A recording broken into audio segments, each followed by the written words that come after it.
Bapak-bapak, saudara-saudara, kalau ada yang ingin bertanya silakan. Masih ada waktu kurang lebih ya 38 menit. Silakan.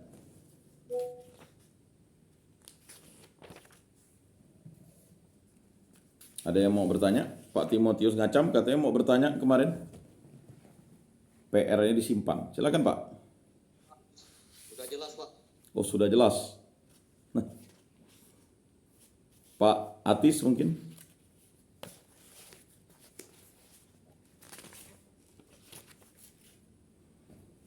Ya, kalau tidak ada oh, ada ya? Ada pertanyaan ya, Pak Atis ya? Saya tidak ada pertanyaan, Pak Kudus, cuman tadi kalau saya dengar ayat ini kami mau catat payah, Pak. Terlalu cepat. Depan nanti untuk berikutnya, Pak, kalau misalnya ayat Roma pasal ini kami mau catat juga, dan kami di kamar kan bisa baca Oh, apa yang baik. disarankan oleh Pak Yakobus. Baik. Itu aja, Pak. Makasih. Baik, terima kasih sarannya, Pak. Nah, kalau misalnya nanti mau ditulis ayat-ayatnya bisa, ya kan?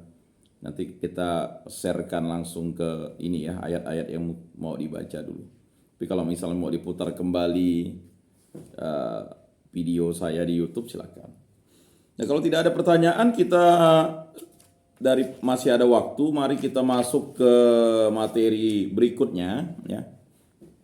Bapa segala dusta. Ya. Kepada orang Farisi yang tidak membuka hati untuk sabdanya, Yesus menegaskan bahwa ia berkata menurut kebenaran yang didengarnya daripada Bapa. Injil Yohanes bab 8 ayat 40. Padahal orang Farisi itu melakukan apa yang mereka dengar daripada bapa mereka. Lalu Yesus berseru, apakah sebabnya kamu tidak mengerti bahasaku? Sebab kamu tidak menangkap firmanku. Iblis yang menjadi bapamu dan kamu ingin melakukan keinginan-keinginan bapamu. Ia adalah pembunuh manusia sejak semula dan tidak hidup dalam kebenaran. Sebab di dalam dia tidak ada kebenaran. Apabila ia berkata dusta, ia berkata menurut kehendaknya sendiri. Sebab ia adalah pendusta dan bapa segala dusta. Injil Yohanes bab 8 ayat 43 sampai 45. Kemudian kebijaksanaan Salomo bab 1 ayat 10 sampai 11 sudah mengatakan, jadi waspadalah terhadap gerutu yang sia-sia dan awasilah lidahmu agar jangan memfitnah. Karena omongan tersembunyi pun pasti ada akibatnya, dan mulut yang berdusta mematikan orang. Dan sesudah itu, ya, bab 2 ayat 24-nya disebutnya sebagai pokok kematian, iri hati dari iblis. Jadi hubungan pembunuh dan pembohong dalam mulut Yesus sudah mempunyai akarnya dalam kitab Perjanjian Lama. Nah, jadi itu yang dimaksudkan. Ya. Mungkin banyak yang bertanya-tanya. Dalam kisah Firdaus, penggodaan iblis juga berdasarkan bohong karena manusia turut akan penggodaan bohong itu, maka kematian menyusul. Jadi sebenarnya kalau kita lihat dalam kitab Kejadian, ya, setelah larangan Tuhan Allah, lalu dilakukanlah yang harusnya menjadi larangan itu oleh Adam dan Hawa, lalu dia berbohong lagi. Itu fatal akibatnya. Ya kan? Kamu selingkuh ya? Do. Padahal selingkuh. Kamu berzina ya? Tidak. Nah itu. Jadi dosa pendusta, maka disebut sang pendusta. Itu akan serta-merta dia. Ya. Sampai ada orang bilang, mana pencuri itu mau jujur? Namanya pencuri kan. Jadi dusta itu melingkupi. Jadi kalau saya tidak ngomongkan orang, padahal kita ngomongkan orang. Kalau ngomongkan tentang kebaikan ya tidak masalah. Jadi dusta itu ini melingkupi kita. Nah, jadi bertentangan dengan kegiatan pembohong. Itu Yesus menyatakan diri sebagai kebenaran dan kehidupan. Akulah jalan, kebenaran dan kehidupan. Ya. Kalau iblis adalah kematian. Ya kan? Dia adalah kebohongan dan kematian kalau iblis. Kalau Yesus itu adalah kebenaran dan kehidupan. Karena iblis itu pembohong dan bapa segala bohong, maka ia disebut penghulu kegelapan. dan penguasa dari kerajaan kegelapan. Ya. Tidak tampak bagi kita, akan tetapi ia menjalankan kekuasaannya di segala zaman dan tempat untuk menutup hati manusia bagi suara Yesus Kristus. Dia bisa merasuki segala umat manusia itu. Dan memang dia tuh tidak nampak. Jadi kalau setan atau iblis yang nampak-nampak itu kan hanya budaya, ya kan? Dia tidak nampak. Karena dia memang adalah roh jahat.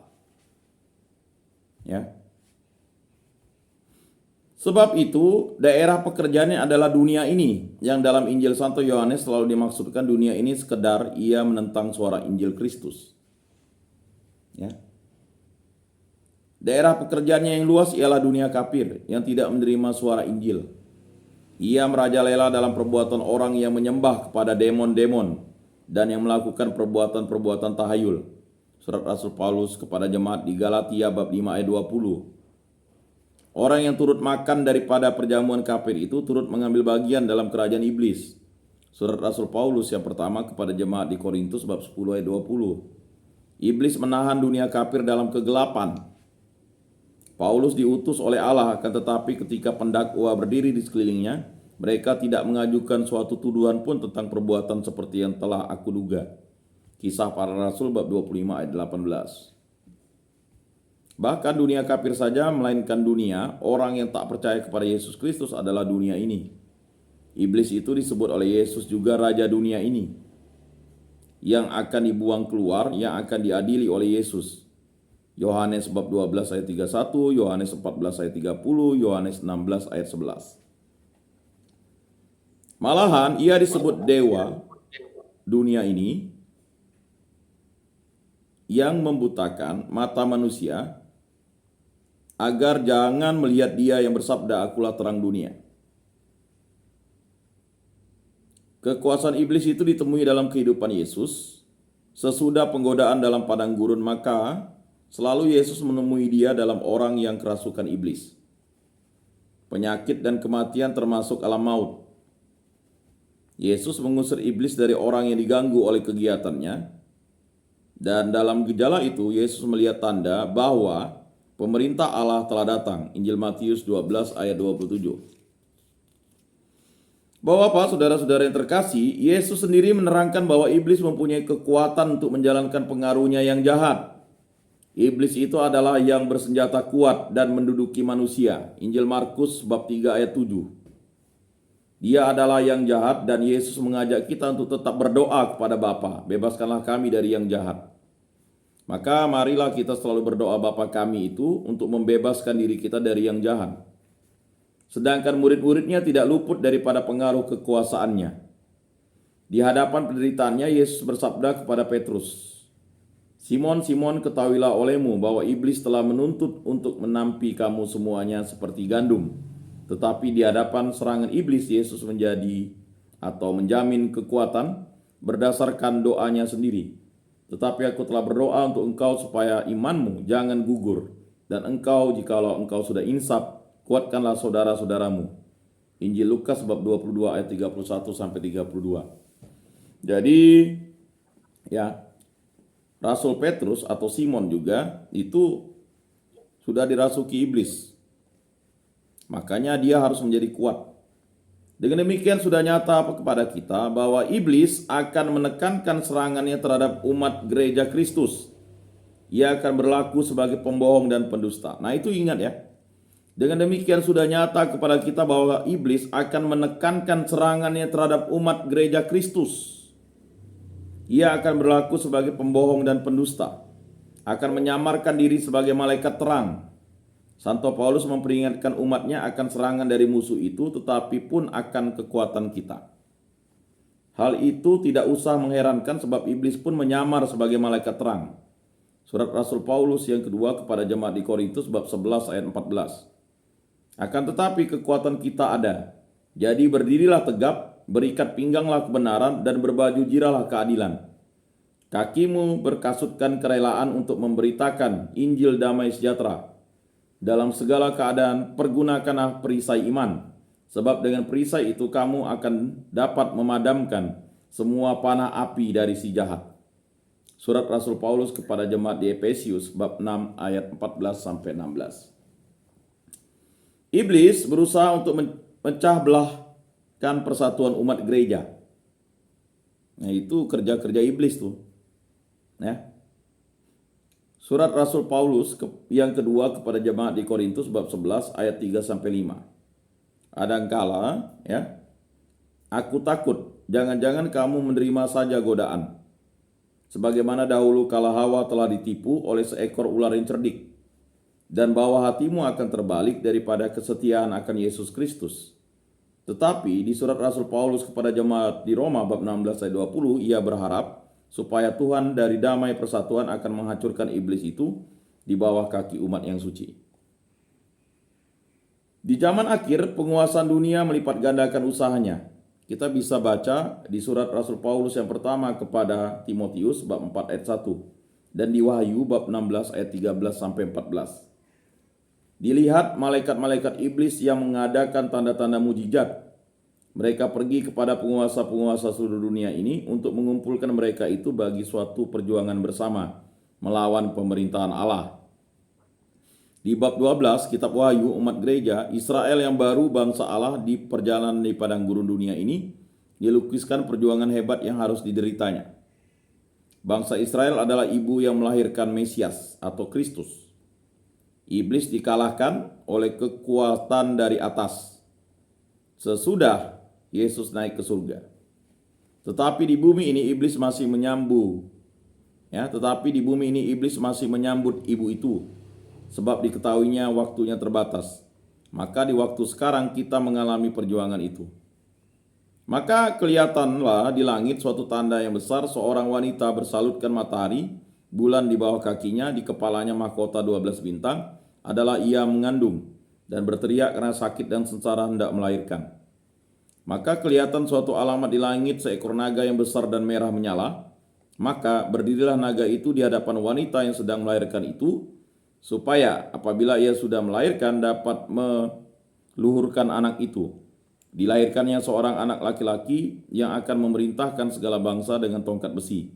Maka anaknya itu pun diantar menuju Allah dan tahtanya. Akan tetapi wanita itu berlari ke padang gurun. Di situ ada suatu tempat yang disediakan oleh Allah baginya, supaya ia dipelihara di situ 1260 hari lamanya. Maka timbullah suatu peperangan di surga, yaitu Mikael serta malaikat-malaikatnya berperang dengan naga dan segala tentaranya yang mengalah.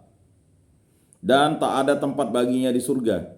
Tercampaklah naga besar, yaitu ular yang tua yang dinamakan Diabolus dan Iblis, yang menyesatkan seluruh dunia. Lalu kudengar suara yang nyaring dari surga yang berseru, sekarang sampailah keselamatan dan kodrat dan pemerintahan Tuhan kita dan kuasa Kristus, karena sudah tercampak ke bawah pendakwa segala saudara kita. Dia sudah dikalahkan mereka dengan darah anak domba dan dengan sabda kesaksiannya. Mereka tidak sayang akan hidupnya biarpun sampai mati. Sebab itu bersoraklah hai segala langit dan isinya, akan tetapi wahai bumi dan laut, sebab iblis sudah turun kepadamu. Kemarahannya sedang mendidih, sebab ia tahu waktunya hanya sedikit saja. Lalu ketika tampaklah kepala naga bahwa ia telah tercampak ke bumi, maka ia menghambat wanita yang telah melahirkan anak itu. Ia pergi lalu menyerang akan mereka yang masih tinggal dari turunannya, mereka yang melaksanakan peraturan-peraturan Allah dan berpegang kepada sabda kesaksian Yesus. Bapak-bapak, saudara-saudara yang terkasih dalam Yesus Kristus, itulah dia si Diabolus, sang pendakwa, iblis, namanya bermacam-macam. Mungkin banyak diceritakan mulai dari kitab Kejadian sampai Wahyu, ya kan, makhluk ini, ya kan. Bahkan mungkin waktu itu ada yang bertanya, beritakanlah Injil kepada segala makhluk. Ya betul, segala makhluk, manusia dan segala makhluk. Terutama makhluk-makhluk ini. Karena makhluk ini ya, kalau Injil tidak diberitakan kepada manusia dan makhluk ini, dia akan terus membawa manusia ke dalam kegelapan. Kegelapan. Maka bersyukurlah kita menjadi anak-anak terang. Mengapa kita lalu masuk di tempat ini? Karena kita ingin disadarkan dan diinsapkan oleh Yesus. Janganlah lalu kita masuk di tempat ini lalu menjadi lebih gelap, menjadi lebih jahat, menjadi lebih malas. Terimalah firman, maka bersandarlah, doa terus menerus. Gunakanlah duit rohani itu, doa dan firman. Ya, usaha dan pelayanan yang baik dan benar. Iman dan takwa kepada Allah Tritunggal Yang Maha Kudus. T-nya tabah dan setia, mengikuti jalan salib Yesus Kristus. Jadi kita sebagai orang Kristen itu harus menghadapi penderitaan. Jangan melompat ya dari Minggu Palma bersorak-sorak Tuhan itu mulia, lalu ikut pesta dalam Kamis Putih perjamuan terakhir, lalu Jumat Agungnya mau dilalui pula. Jadi mengikuti jalan salib tidak mau. Nah, banyak orang Kristen terjebak di situ, mau gaya hidup hedon, tidak mau ya. Jadi kita tahu bahwa kekuatan kita adalah Yesus Kristus. Ya. Kalau kita berada di pihak Allah, siapa berani melawan? Ya. Jadi bapak-bapak, saudara-saudara yang terkasih dalam Yesus Kristus, sadarlah, sadarlah. Di tempat ini bukan kita hanya berkotek, hanya curhat ya dari pagi, siang, sore sampai malam. Di tempat ini totalitas hidup kita arahkan kepada doa dan firman. Doa dan firman. Ya, doa dan firman. Usaha dan pelayanan yang baik dan benar. Iman dan takwa kepada Allah Tritunggal Yang Maha Kudus. Tabah dan setia mengikuti jalan salib Yesus Kristus. Jadi saya rasa ya, apa yang dilakukan oleh bapak-bapak, saudara-saudara sekarang tidak ada yang sia-sia. Makanya menjadi percontohan untuk tempat-tempat lain bahwa kegiatan rohani itu setiap hari supaya terjadi yang namanya ya kan, Allah membentuk kita menjadi pribadi yang baik dan benar, dan kita memperoleh kekuatan dari Allah Tritunggal Yang Maha Kudus. Dan hari raya Pentakosta itu pencurahan roh kepada kita, kita diberikan roh. Jangan sampai roh itu meninggalkan kita gara-gara kita berbuat kejahatan. Ya. Jadi bapak-bapak, saudara-saudara yang terkasih, demikianlah ya bimbingan dan penyuluhan kita pada hari ini. Ya, memang udara cukup panas dan terik. Terima kasih untuk kehadirannya. Tidak ada pertanyaan kan? Mari kita tutup dalam doa. Dalam nama Bapa dan Putra dan Roh Kudus. Amin. Allah Tritunggal Yang Maha Kudus, kami bersyukur di hadapan-Mu karena karya agung-Mu kami dapat dipertemukan untuk mengetahui firman dan sabda-Mu dalam menghadapi kekuatan dunia, kekuatan hawa nafsu kami, dan juga kekuatan iblis. Kami tahu bahwa sumber kekuatan hanya pada-Mu, maka kami dapat menghadapi kekuatan-kekuatan itu dan mengalahkannya dengan dalam nama Bapa dan Putra dan Roh Kudus. Berkatilah kami yang hadir pada hari ini, semoga kami mampu memahami makna dan merefleksikan apa yang kami dengar ini untuk kami renungkan pribadi lepas pribadi. Cabutlah kekuatan-kekuatan jahat yang ada dalam diri kami, karena Engkaulah yang dapat mencabutnya. Dan bebaskanlah kami dari hal yang jahat, dari pikiran yang jahat, dari perkataan yang jahat, dari perbuatan yang jahat. Dan mampukanlah kami agar kami tetap rajin bertekun dalam berdoa, membaca firman-Mu, melakukan pelayanan yang baik dan benar, dan setia kepada Allah Tritunggal Yang Maha Kudus, dan juga tabah dan setia mengikuti jalan salib Yesus Kristus. Bapa yang terkasih, kami berdoa bagi istri-istri kami, anak-anak kami, para orang tua kami, kerabat kami, saudara kami, orang-orang yang kami sayangi, agar mereka kuat dalam menghadapi kehidupan ini dengan bersandar kepada Tuhan kami Yesus Kristus. Sembuhkan dan pulihkanlah orang-orang yang kami cintai, dan berilah penghiburan bagi mereka yang sakit, dan terutama orang yang senasib dengan kami. Kami juga berdoa bagi kawan-kawan kami agar dimampukan untuk mengikuti setiap kegiatan rohani yang diadakan oleh komunitas kami ini. Semoga gereja Rutan ini menjadi contoh dan teladan bagi gereja-gereja Rutan dimanapun berada di Indonesia ini, agar terus melakukan pelayanan-pelayanan yang mampu meningkatkan iman dan takwa kepada Allah Tritunggal yang Maha Kudus.